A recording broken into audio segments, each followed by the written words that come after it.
Hello, fellow investors. It's that Dividend guy here. Happy Wednesday, coming at you with another Robinhood dividend update. Today we are up on the day about $26. For the week, we're up $350 or about 2%. On the month, we're up 595 or 3.61%. For the month, we're up 24.77 or almost 17%. For the year, we're up 27.85 or we're at 19.4, almost 5%. And then all time, as long as I've been investing, so since April 13th, 2018, that's when I decided to start on my investment journey. I am up 25.25 or 17.35%. So, not doing too bad, honestly. I could be doing a lot worse. So, let's take a look at who's winning and who's losing. Right now, Altria Group is up $580. Average price of 45.25. It's at 51.23, so we're up 580, almost $600 on this position.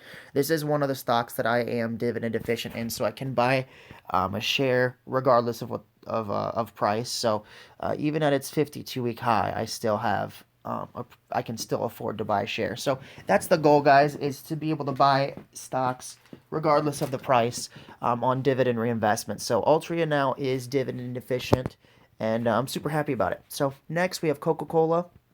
17 shares at 51.10. It's at 53.96, so about $2 a share. So with almost 20 shares, I'm at $48. I'm not quite dividend efficient in this yet. It's gonna be a while. It's $6.80, so I got a ways to go. But that's okay. That's part of the journey. I love Coca-Cola. It's gonna be one of those big stayers in my portfolio, one of those big pillars in my portfolio to help it grow. So, love Coca-Cola. It is a dividend king, just as Altria is. Next, we have Tanger Factory Outlet. This is the newest stock, the newest addition as of, I believe, yesterday or the day before. I think it was yesterday. I only have 3 shares, or $44 at 14.96. So I'm actually up. I bought it close to its 52-week low at 14.87. So according to this, about $1. It's about $1 off of the 52-week low, which is where I want to buy stock. So this is about the same as the AbbVie or the AT&T when I bought it. So I'm only up about 36 cents, which is about what it pays in dividends. So I'm going to be making a little over $1 with this purchase. It pays 37 cents, I believe, so a little bit over $1, about $1.20 something. So not mad about that. It's a dividend aristocrat, so it's a great addition to the portfolio, and it's cheaper, as you can tell. So it'll be a lot easier for me to reinvest dividends into this. So when Altria pays me $88 and I can only afford to buy one Altria group because it would be $102 to buy two of them, then with the remaining $40, I could buy 3 shares of SKT. That's why I bought it, because it's an aristocrat, but it's a cheaper aristocrat that I can always buy with leftover cash, right? So that's the goal for them, is to be dividend efficient. And it only should take about $500, so it's not that much to become dividend efficient in this company. And I think it's a great company to hold. I know people think malls are going to be dead, but I think they still have some potential because the real estate's still there. So whether you're losing some of these big name stores, you could easily get Walgreens or CVS or pharmacies in there, and other retailers can come in. So I feel like malls aren't completely dead yet, and if you put them in highly profitable areas, then they can still succeed. And I think that's what Tangent Factory Outlet's doing. So I know it's popular where I live, so I'm not worried about the investment. And it's gonna be smaller, like $500. So like I think what's it, like 0.2%. So it'll probably be about 5% of my portfolio, which is totally fine by me. So next we have AT&T. This is one of my big, like, top 5 favorites, along with Coca-Cola. They are 14% of the portfolio, 62 shares at an average price of 31.10.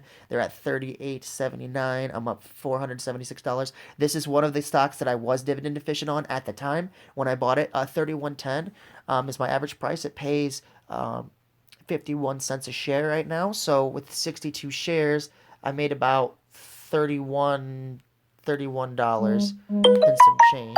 Excuse me, sorry. So $31 and some change. So I had enough to buy another share. Now I don't, but that's okay. Eventually I will be dividend efficient again in this stock. And to be honest, I could buy another AbbVie. And with the $31 that AT&T pays me, I could use the rest of AbbVie's money that it pays me the extra $22 to buy an AT&T share regardless. So, or I could go ahead and stick that money, since they're both overpriced right now, into SKT, get more shares of that, and then quickly become dividend efficient in that. So that's the goal there. AT&T is a little above where I want to be purchasing it, but that's okay. Next, AbbVie. Not dividend, or excuse me, I am dividend efficient in AbbVie. So the two stocks that I'm currently dividend efficient in are Altria Group and AbbVie. They pay me $102 because they announced a dividend increase of 7 cents a share. I own 60 shares, so it made me an extra 660. Which, if you look at how much I get paid, or if you know how much I get paid in dividends, that increase, that subtle increase, boosted me up by about what Target or Coca-Cola pays me completely. So they doubled my Coca-Cola shares essentially with just this raise. So it's phenomenal. Love AbbVie, love pharmaceuticals. So I own 60 shares at 72.22. The price right now is 89.62. So I still got some room to grow. Because the 52-week high is still 92. So we could still go up about $3 or $4 a share, which is phenomenal. So that could go up to probably 1100, 1150 something. So this one's just a buy and hold for me. Like I said, just like AT&T, it's overpriced for me at these prices, and I knew it would be. I knew I bought it low. I switched out one of my bigger holdings to buy as much AbbVie as I could at the time, and it's paying off. So they're paying me $102, and so I could buy it at its 52-week high with about $30 left. Which, like I said, that extra 30 could go ahead and buy me one of these stingy AT&T shares that won't drop back down. So that's the goal anyway. Use AbbVie money to buy another AbbVie share, just like I'm doing with Altria Group, and then with the leftover from Altria, I could buy SKT to help that month out because it pays the same month. And with AbbVie, with the leftovers from that dividend payment, I could buy another AT&T share. So that's the goal, guys. Use dividends to buy more shares. And as you can see, I bought AbbVie pretty low, and now I'm letting it ride up again. Walgreens, I bought it really low, near its 52-week low at 54.60. So as you can see, its 52-week low is 49. So it's kind of in the median price there, but closer to the bottom. It's close to dividend king status, and I'm usually up on this position. So right now I'm up about almost $3, and it's one share, guys. So this is one of those that I do need to build out, just like SKT. Then we have ExxonMobil, another dividend aristocrat, as is Walgreens. So average price is 7.30. They're at 69, almost $70. So I'm down about $3-4 a share. So down $102. Not too bad. About 11% of the portfolio. This again is one of those that I need to build up. I almost have 30 shares. It pays me about $25. So I'm not quite there yet. I got to double or triple my worth in this stock and my investment in this stock to be dividend efficient. So I've got a while to go, but that's okay. Next, we have Target, 10 shares, 87.68. Its price is $128. I never would have guessed retail would be booming this big, but you know what? It's a dividend king. That's why I bought it. And so I'm excited about the gains, obviously. This isn't quite as big as AbbVie, but it's up there with AT&T with my totals, along with MO. So most of the portfolio is up. The only one that's down, which I can always guarantee is down, is ExxonMobil. So not enough yet. Get about 660 in a dividend payment from them. Not going to be buying it for a while because my average cost is way below the current price, which 80, 90, 100, 117, 127. So $40 a share. That's why it's up $400. So I'm up $40 a share. So I will not be buying Target. And then there's my watch list, which I think I've been deleting. I haven't been adding to. So the only thing I think I added was Goodyear, because so most of the time, and I'm trying to stick pretty true to this strategy, right? Is I want dividend kings and aristocrats, right? But sometimes it's okay to buy stocks that don't have that value or don't have that track record. Currently, I'm not holding any that don't. They're either an aristocrat or a king.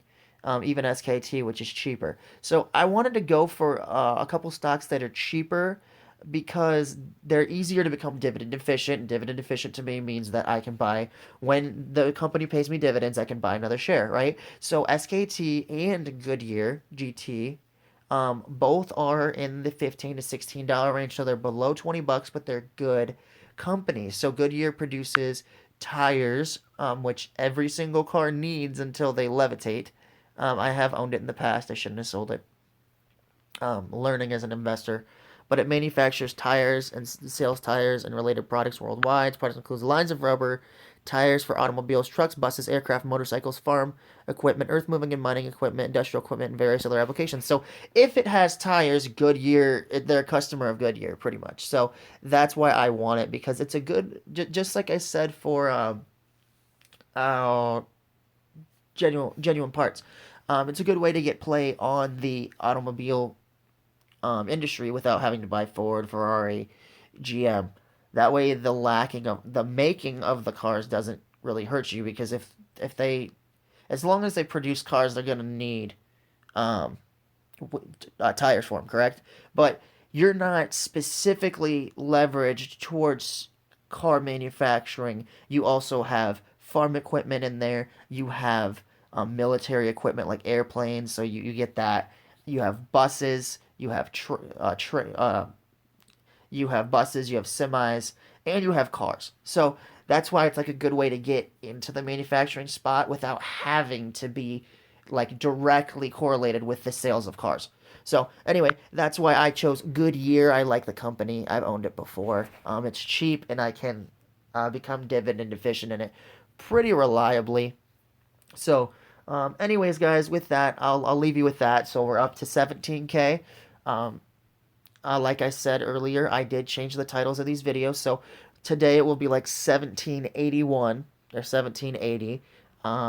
My Robinhood portfolio update, episode 52. So I did go through and I changed the titles. So don't be shocked if you see everything's changed.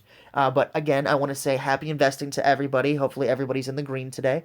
Love all my subscribers. I've been getting like a new one a day, which is pretty crazy. So if there's any improvements I can make to the channel, as in how it looks, my profile picture, how the videos are titled, let me know. I'm trying to grow, and I want to do that in the most efficient way possible, and getting feedback really helps. So thank you to the subscriber that helped me out with the titles last night. I really appreciate it, and any feedback you can give me, I would love. So thank you guys so much for watching. It's been that Dividend Guy. Remember to hit the subscribe button on the channel, and when you do, hit the notification bell so you don't miss any dividend portfolio updates. So thank you guys so much for watching. Keep on dividend investing. Hopefully you guys are loving the content, and I will see you tomorrow with another dividend investing video. Thanks, guys. Take care.